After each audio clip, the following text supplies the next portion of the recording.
Hello students. आज हम लोग सीखने वाले हैं डिग्री ऑफ डिसोसिएशन के बारे में।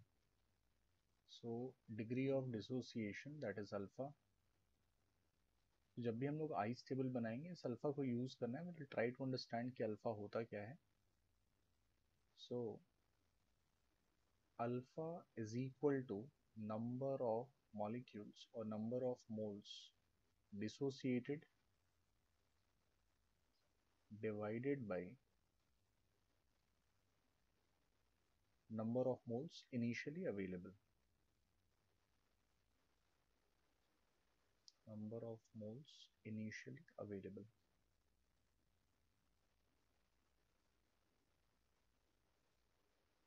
तो अल्फा की जो वैल्यू होगी, alpha will always lie between 0 to 1।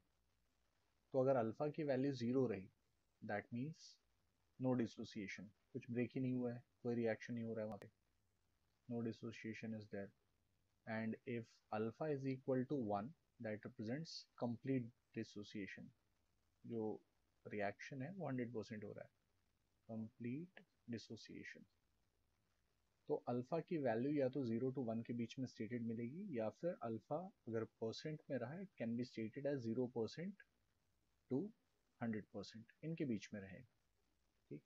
अब कैसे इस अल्फा को यूज करके हम लोग आइस टेबल बनाएंगे, let's try to understand that. तो आइस टेबल के लिए हम लोग एक रिएक्शन ले लेते हैं। Let's say we have taken R forms P, reactant forms product. तो आइस टेबल में जब भी ICE, I stands for initial, C stands for change, and E stands for equilibrium. Initial change and equilibrium. So ICE. तो एक example देखते हैं इसका। अगर जो concentration of R initially available था वो रहा 1m, ओके, तो मैं m को स्टेट नहीं कर रहा हूँ, आई एम जस्ट राइटिंग 1। तो अगर कॉन्सेंट्रेशन ऑफ आर इनिशियली 1 था, कॉन्सेंट्रेशन ऑफ p वॉज 0, तो चेंज कितना हुआ? तो चेंज जब भी लिखना है, concentration of R multiplied with alpha, तो इसको हम लोग स्टेट कर सकते हैं 1 into अल्फा। और सिंस आर यूज होगा और प्रोडक्ट फॉर्म होगा, तो जो यूज होगा उसमें नेगेटिव साइन और जो फॉर्म होगा उसमें प्लस साइन यूज करेंगे। So minus of 1 into alpha, product के केस में it will B +1 into alpha. So at equilibrium 1 - alpha and this will be simply alpha. तो ये बन गया हमारा आई स्टेबल। सी कैसे निकालना है? C will be equal to I plus E. Okay, तो इस एक्सप्रेशन के मिलने के बाद we can also find the expression of K C, equilibrium constant. तो के सी फाइंड करने के लिए concentration of P upon concentration of R. तो पी का एक्सप्रेशन यहाँ पे क्या हो जाएगा? P is alpha and R is 1 - alpha. ठीक है, तो ये तो हमारे पास वैल्यू 1 दिया था, तब हम लोगों ने ऐसा बनाया। अगर 1 के बजाय कॉन्सेंट्रेशन आर्बिट्री वैल्यू कुछ सी रहा तो क्या करना है? Let's take that as well.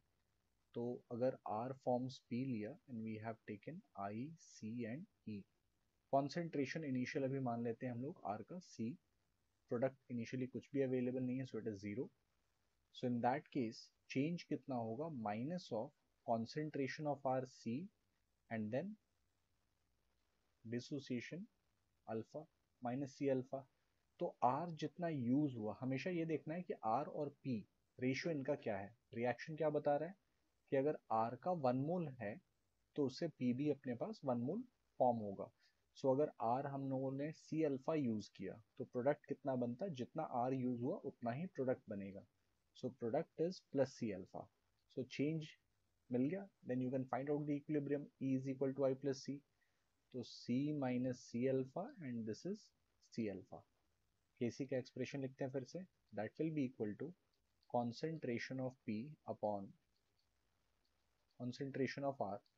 P की वैल्यू यहाँ पे हो गई C alpha and R is C - C alpha, that will be equal to C alpha upon, common ले लेंगे C एंड 1 - अल्फा बाहर हो गया, C कैंसिल आउट हो गया यहाँ से, and we have finally got alpha upon 1 minus alpha again. Okay, अब हम लोग कोफिशिएंट कुछ ऐड करेंगे और उसके साथ फिर आई स्टेबल स्टेट कैसे करना है उसको देखते हैं. So next we can do, let's say हम लोगों ने लिया r फॉर्म्स 2p, इनिशियल यहाँ पे ले लिया c, p की वैल्यू हो गई 0, चेंज एंड इक्विलिब्रियम. तो अब चेंज की value minus of C alpha, but अगर इक्वेशन को देखें अभी तो ये क्या बता रहा है कि 1 mole of R forms 2 moles of P. इसका मतलब जितना भी R यूज करेंगे उसका ट्वाइस P ऑप्टेन होगा. तो अगर हम लोगों ने C अल्फा यूज किया R का, तो प्रोडक्ट कितना बनता है, 2C अल्फा फॉर्म होता. So at equilibrium it will be C minus C alpha और प्रोडक्ट की वैल्यू हो जाएगी 2C अल्फा. केसी का एक्सप्रेशन क्या होता फिर, concentration of P to the power 2 upon concentration of R. concentration of P के प्लेस पे हम लोग स्टेट करेंगे 2C अल्फा और इसका हो जाएगा square divided by C minus C alpha. Simplify करते हैं. So 4C square alpha square upon C 1 minus alpha, C ये कैंसिल आउट हो गया, we have got 4C alpha square upon 1 minus alpha. तो केसी का एक्सप्रेशन ये हो गया यहाँ पे. ठीक है, नेक्स्ट फिर हम लोग ऐसा ले सकते हैं दैट 2R फॉर्म्स P. इसके लिए एक टेबल ड्रॉ करते हैं. इनिशियल वैल्यू अगेन R के लिए मान लेते हैं C, P हो गया 0. अब R की चेंज क्या लिखेंगे, सेम C अल्फा ही चेंज लिखना है. So minus of C alpha. अब रेशियो क्या बता रहा है दैट अगर 2 मोल्स ऑफ R यूज करते तो 1 मोल ऑफ P बनता है, यानी जितना भी R यूज होगा P उसका हाफ बनेगा. सो P की वैल्यू यहाँ पे हो जाएगी C alpha upon 2. So that means at equilibrium it is C minus C alpha and this is C alpha upon 2. तो Kc का एक्सप्रेशन क्या होगा, Kc will be equal to concentration of P upon concentration of R का square. P के place पे C alpha upon 2 और R के place पे C minus C alpha का स्क्वायर. सिंप्लीफाई करते हैं. That means Kc will be equal to C alpha upon 2 C square 1 minus alpha का होल स्क्वायर. कैंसिल आउट हो जाएगा एक C. तो Kc हमारे पास बचा alpha upon 2C 1 minus alpha का होल स्क्वायर. ये इसके लिए ऑब्टेन कर लिया. एक लास्ट इक्वेशन हम लोग यहाँ पे स्टेट करते हैं. A into R forms B into P और इसके लिए ट्राई करेंगे ICE table ICE. Initial R का वैल्यू फिर से C ले लिया, प्रोडक्ट हो गया 0. अब चेंज यहाँ पे क्या लिखेंगे, तो R की वैल्यू चेंज हो गई again minus of C alpha. But अब रेशियो क्या बता रहा है दैट R का A मोल अगर यूज करते तो P का B मोल फॉर्म होता. तो अगर R का 1 मोल यूज करते तो B for P we would have got B by A moles. तो जब C अल्फा R का यूज होगा तो P कितना फॉर्म होगा, B upon A into C alpha, ये प्लस में, और at equilibrium C minus C alpha और ये हो जाता B upon A into C alpha. Kc का एक्सप्रेशन यहाँ पे रहेगा concentration of P to the power B and concentration of R to the power A. So B upon A into C alpha to the power B divided by C minus C alpha to the power A. इसमें कुछ values put करके देख लेते हैं एक example के लिए. जैसे अगर हमारे पास इक्वेशन है 3R फॉर्म्स 2P और इसके लिए हमें ड्रॉ करना है आइस टेबल. तो 3R के लिए वैल्यू यहाँ पे कॉन्सेंट्रेशन ले लेते हैं C, for P it is 0.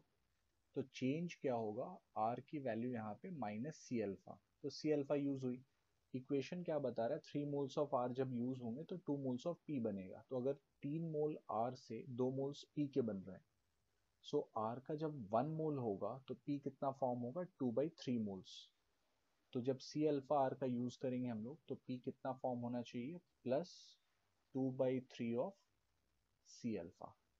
Okay, तो at equilibrium C minus C alpha and 2 by 3 of C alpha. Kc is equal to concentration of P के पावर में 2 and R के पावर में 3. So P के place पे will write 2/3 C alpha, इसका square हो जाएगा upon C minus C alpha का क्यूब.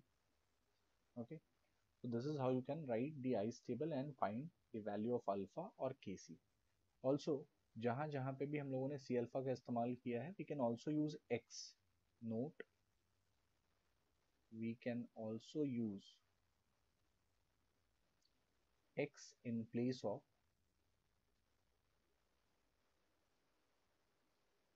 C alpha.